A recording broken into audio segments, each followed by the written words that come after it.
أعوذ بالله من الشيطان الرجيم. بسم الله الرحمن الرحيم.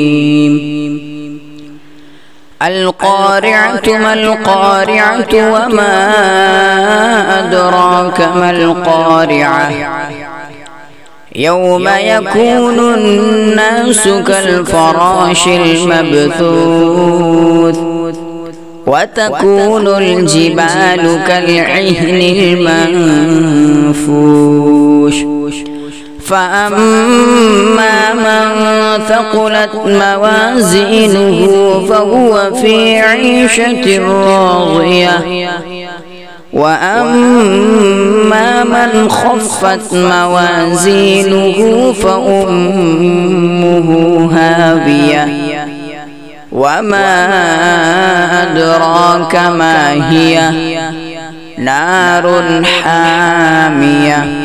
صدق الله العظيم.